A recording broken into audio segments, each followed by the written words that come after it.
हैं constitution of India से related कुछ और महत्वपूर्ण फैक्ट्स। ये डेट्स कई बार एग्जाम्स में पूछे जाते हैं। तो constitution was adopted on 26 of November 1949। उस टाइम पे 395 आर्टिकल्स बनाए गए थे, 8 शेड्यूल बनाए गए थे और 22 पार्ट्स बनाए गए थे। Preamble was enacted after the entire constitution. ये सबसे इंपॉर्टेंट फैक्ट है, क्वेश्चन पूछा जा सकता है। अब कुछ प्रोविजंस थे वो 26 नवंबर 1949 को ही इनेक्ट कर दिए गए थे। वो विथ इफेक्ट इमीडिएट इफेक्ट में आ गए थे, जैसे कि article 5, article 6, 8, 9, 324, 372, 392 and 393। In articles को आप याद रखिएगा। रिपब्लिक डे 26 जनवरी 1950 को इसलिए बनाया गया क्योंकि हमें पूर्ण स्वराज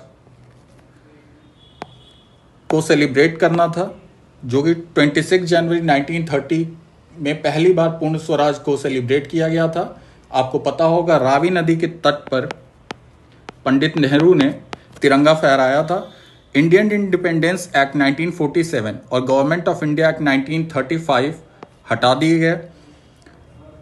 अब इस कॉन्स्टिट्यूशन में 8 मेजर कमिटीज बनी और 10 माइनर कमिटीज बनी। Sir BN Rao constitutional adviser बने कॉन्स्टिट्यूएंट असेंबली के। ड्राफ्टिंग कमेटी को चेयर किया डॉक्टर BR अम्बेडकर ने, वो आगे चल के लॉ मिनिस्टर भी बने। ड्राफ्टिंग कमेटी ने 6 महीने से कम का समय लिया ड्राफ्ट करने में, और फर्स्ट ड्राफ्ट जो था वो फरवरी 1948 को कॉन्स्टिट्यूशन का आ गया था और फाइनल ड्राफ्ट अक्टूबर 1948 को। ये भी फैक्ट आपको डेट्स याद होने चाहिए। UPPCS ऐसे डेट्स के साथ बहुत खेलता है। आइए देखते हैं कुछ और फैक्ट्स। इंडिया ने कॉमनवेल्थ की मेंबरशिप को रेटिफाई किया मई 1949 में। हमने नेशनल फ्लैग अडॉप्ट किया जुलाई 22, 1947 में। नेशनल एंथम और नेशनल सॉन्ग को अडॉप्ट किया जनवरी 24, 1950 में। Doctor Rajendra Prasad was elected as the first president on जनवरी 24, 1950। ये तीनों डेट्स बहुत ही ज़्यादा महत्वपूर्ण हैं, यहाँ से सवाल बनने के चांसेस बहुत ज़्यादा हैं। तो ऐसे फैक्ट्स के लिए हमारे शॉर्ट्स देखिए। Thank you.